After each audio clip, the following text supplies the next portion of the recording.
Hello friends, welcome to safety ज्ञान course. आप सभी का हमारे यूट्यूब चैनल में बहुत बहुत स्वागत है। हम लेके आए हैं एक नया वीडियो एक नई वैकेंसी के ऊपर। तो आइए देखते हैं डिटेल में कि वैकेंसी कहाँ आई हुई है और कैसे अप्लाई करना है। तो साथियों, जिस वैकेंसी के बारे में हम बात करने जा रहे हैं वो वैकेंसी है एजीएम, जेजीएम या एंड असिस्टेंट मैनेजर सेफ्टी और एब्जॉर्प्शन बेसिस की ये वैकेंसी है। मतलब ये वैकेंसी फ्रेशर्स या प्राइवेट इंडस्ट्री के वर्कमेंस के लिए नहीं है, जो सेंट्रल गवर्नमेंट या रेलवेज़ में या पीएसयू में जॉब कर रहे हैं उनके लिए है। और इसकी जो लास्ट डेट है वो है 9/7/2026। और ये वैकेंसी आई हुई है national high speed rail corporation limited, जिसको हम NHSRCL भी बोलते हैं। तो देखिए, NHSRCL जो है ये एक जॉइंट सेक्टर कंपनी है गवर्नमेंट ऑफ इंडिया और स्टेट गवर्नमेंट के बीच में, जहाँ भी ये प्रोजेक्ट बन रहे हैं। और अगर हम बात करें वैकेंसी की तो आप देख सकते हैं वैकेंसी नंबर 14 से लेके 20, 14/2026 से लेके 20/2026 तक ये वैकेंसी आई हुई है। एक एक वैकेंसी है हर एक पोस्ट में। और ये जो एप्लीकेशन इनवाइट किया जा रहा है वो रेगुलर या कॉन्ट्रैक्चुअल ऑफिसर्स या मैनेजर जो काम कर रहे हैं central public sector undertaking, state public ventures, SPVs, metro railways, ministry of railway, government department for the following post. ये जो पोस्ट हैं इसमें अगर आप कॉन्ट्रैक्ट पे भी हैं तो भी चलेगा, लेकिन आप इन सेक्टर्स में सर्व कर रहे हो तो देखिए जो वैकेंसी है असिस्टेंट जनरल मैनेजर या junior general manager safety operation, similarly safety maintenance, safety civil and track, safety electrical, safety signalling and telecom, safety rolling stock और सेफ्टी ऑपरेशन। एक एक वैकेंसी है और पे स्केल देखिए वेरीज कर रहा है। जहाँ एजीएम और जूनियर जनरल मैनेजर है वहाँ बेसिक पे है 1 लाख से लेके 2,60,000 आईडीए पैटर्न में, और E7 में E6 में है 90,000 से लेके 2,40,000। सिमिलरली जहाँ हम बात कर रहे हैं असिस्टेंट मैनेजर की, वहाँ पे स्केल जो है 50,000 से लेके 1,60,000 E2 पे। और ऊपर की जो 2 वैकेंसीज हैं एजीएम जेजीएम के लिए मैक्सिमम एज 52 ईयर्स और बाकी सभी के लिए 45 ईयर्स। और एजुकेशनल क्वालिफिकेशन की अगर हम बात करें तो इन्होंने BE BTech मांगा है किसी भी डिसिप्लिन में, प्रिफरेबली सिविल, इलेक्ट्रिकल, मैकेनिकल। और जो नीचे पोस्ट हैं उसमें इलेक्ट्रिकल या इलेक्ट्रॉनिक्स एंड कम्युनिकेशन के लिए। सेफ्टी डिप्लोमा की यहाँ रिक्वायरमेंट नहीं है। कहीं भी पोस्टिंग आपको दी जा सकती है NHSRCL या MAHSRC में। मेडिकल स्टैंडर्ड एग्जीक्यूटिव या टेक्निकल होना चाहिए जो बेसिक है। एलिजिबिलिटी क्राइटेरिया की अगर हम बात करें तो E7 और E6 के लिए सेफ्टी ऑपरेशन, सेफ्टी मेंटेनेंस, और JGM junior general manager safety operation, safety ये। तो देखिए यहाँ आईडीए पे स्केल में अगर आप जॉब कर रहे हैं, मतलब इंडस्ट्रियल DA जहाँ है सेंट्रल पब्लिक सेक्टर एंटरप्राइज में, स्टेट पब्लिक वेंचर्स में, मेट्रो रेलवेज में, तो minimum 17 years post qualification experience होना चाहिए, जिसमें से 12 साल आपका एग्जीक्यूटिव कैडर में होना चाहिए। और E7 आईडीए पे स्केल में होने चाहिए, या आप 90,000 से लेकर 2,40,000 वाला पे स्केल होना चाहिए। मिनिमम 2 साल आप उसमें काम कर रहे हों। 10 साल का एक्सपीरियंस होना चाहिए। 10 साल in the areas detailed in work experience, मतलब जो इन्होंने मांगा है रेलिवेंट उसके 10 साल।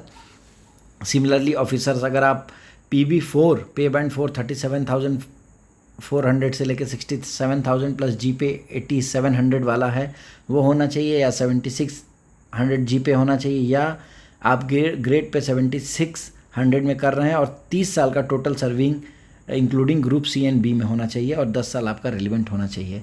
ये देखिए कई वैकेंसीज जो हैं सिमिलर है, इनमें जो मांगा गया है क्वालिफिकेशन बस ग्रेड नीचे है, पे स्केल नीचे होना चाहिए, और एक्सपीरियंस जो है वो 17 ईयर्स था, यहाँ 14 ईयर्स कर दिया गया है, उसको हम डिस्कस नहीं कर रहे हैं। Similarly assistant manager civil and track, electrical, signalling and telecom के लिए सभी के लिए देखिए दिया गया है 50,000 बेसिक पे में आपको होना है, और या 4 साल का आपका पोस्ट क्वालिफिकेशन एक्सपीरियंस होना चाहिए, जिसमें से 2 साल आपका मिनिमम बॉटम पे स्केल 46,000 होना चाहिए अगर आप आईडीए में हैं। और अगर आप CDA रूल की अगर बात करेंगे तो ग्रेड पे 4600 लेवल 7 होना चाहिए आपको। और वर्क एक्सपीरियंस की अगर हम बात करें तो देखिए experience in OCC, station, train operation of RRTS और मेट्रो, ये सारी चीज़ें ऑब्वियस सी बात है। हाई स्पीड रेल नेटवर्क है तो ये रेलवे या मेट्रो से रिलेटेड एक्सपीरियंस को ही प्रेफरेंस देंगे। जॉब डिस्क्रिप्शन के बारे में दिया है, आपको ओवरऑल सेफ्टी कोऑर्डिनेंस करना है, अप्रूव्ड डॉक्यूमेंट, प्रोसीजर, स्टैंडर्ड्स, बाकी सारी चीज़ें लिखी हैं, उसके ऊपर हम डिस्कस नहीं करने जा रहे हैं। सिमिलरली अलग अलग पोस्ट के अलग अलग जॉब डिस्क्रिप्शंस दिए हुए हैं। मोड ऑफ सिलेक्शन की अगर हम बात करें तो सबसे पहले फॉर्म आप फिलअप करेंगे तो आपको नॉन रिफंडेबल 400 रुपीज़ आपको फ़ीस पे करना है फॉर्म भरने का। और कोई भी आपको इसमें जो हम बात करते हैं फ़ीस रिफ़ंड नहीं की जाएगी। और मोड ऑफ सिलेक्शन देखिए कंप्यूटर बेस्ड टेस्ट, इंटरव्यू और मेडिकल एग्जामिनेशन ये सारा होगा। और आपका जो जनरल कंडीशन की अगर हम बात करें तो आपकी एलिजिबिलिटी क्राइटेरिया 31/5/2026 मतलब मई जो है 31 वो कट ऑफ डेट रखी गई है। आप किसी भी पोस्ट में अप्लाई कर सकते हैं। एक्सपीरियंस टीचिंग फैकल्टी टीचिंग या अप्रेंटिसशिप इंटर्नशिप ये सब कंसिडर नहीं किया जाएगा, जो नोट करने वाली चीज़ें हैं। इसके अलावा देखिए मेडिकल स्टैंडर्ड जो है वो दिया गया है आपको, विजुअल स्टैंडर्ड डिस्टेंस 6/6 6/9 ये होना चाहिए। ये सारी चीज़ें मेडिकल से रिलेटेड हैं। देखिए अब्जॉर्प्शन बेसिस पे अगर आपको लिया जाएगा तो आपको 1 साल के लिए प्रोबेशन पीरियड पे रखा जाएगा और आपकी एम्प्लॉयमेंट कहीं भी NHSRCL के साइट पे या लोकेशन पे या ऑफिस में की जा सकती है। आउट स्टेशन कैंडिडेट इंटरव्यू के लिए अगर आपको कॉल किया जाता है तो आपको TA as per company rules दिया जाएगा। देखिए यहाँ एक चीज़ ज़रूरी नोट करने वाली बात है, surety bond on joining. Candidate अगर एग्जीक्यूटिव कैडर में ज्वाइन कर रहा है, जो कि यहाँ मेंशन है AGM, JGM और AM, तो आपको 3 लाख रुपए फॉर E2 मतलब जो असिस्टेंट मैनेजर की पोस्ट थी उसके लिए 3 लाख, E6 के लिए 4 लाख और E7 के लिए 5 लाख रुपए का आपको बॉन्ड बना के देना है, जिसमें कि मेंशन होगा कि आप 3 साल तक अगर कोई भी सर्विस छोड़ते हैं तो आपको यहाँ से ये बॉन्ड का पैसा नहीं मिलेगा, या आपको बॉन्ड सबमिट करना है।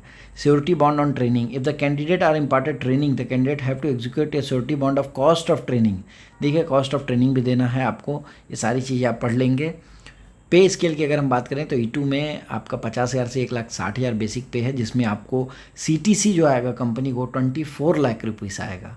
अगर आप E6 में जाते हैं 90,000 बेसिक सैलरी तो 42 लाख का CTC। अगर आप 1 लाख रुपए में जाते हैं बेसिक पे E7 में तो आपका 46 लाख का आपका जो वो रहेगा पैकेज। अगर हम बात करें इसको अप्लाई कैसे करना है तो सबसे पहले आपको NHSRCL.in पे सर्च करना है। आपको इसकी वेबसाइट खुलेगी, इस वेबसाइट में आपको जाके कैरियर ऑप्शन में जाना है। आप देख सकते हैं स्लाइड में कैरियर ऑप्शन मैंने ओपन किया है। 14/2026 से लेकर 20/2026 तक सारी वैकेंसीज यहाँ दी गई हैं। और आप देख सकते हैं व्यू डिटेल्स, जैसे ही आप व्यू डिटेल्स करेंगे राइट हैंड साइड में जो डॉक्यूमेंट्स के नीचे है तो उसके नीचे एक ऐसा पेज ओपन होगा जहाँ आप देख सकते हैं वैकेंसी नोटिस और उसके नीचे आता है क्लिक हियर टू अप्लाई। तो जो एलिजिबल कैंडिडेट्स हैं वो बिल्कुल अप्लाई करिए। 9 जुलाई जो है इसकी लास्ट डेट है। और जैसे आप इसमें अप्लाई की लिंक पे क्लिक करेंगे, अप्लाई के लिंक पे क्लिक करने के बाद आप जैसे यहाँ जाएंगे तो आप देख सकते हैं सेलेक्ट पोस्ट, जो भी पोस्ट है उसके अकॉर्डिंग आपको पोस्ट सेलेक्ट करना है, कंटिन्यू करना है और उसके बाद में आपको अप्लाई करना है।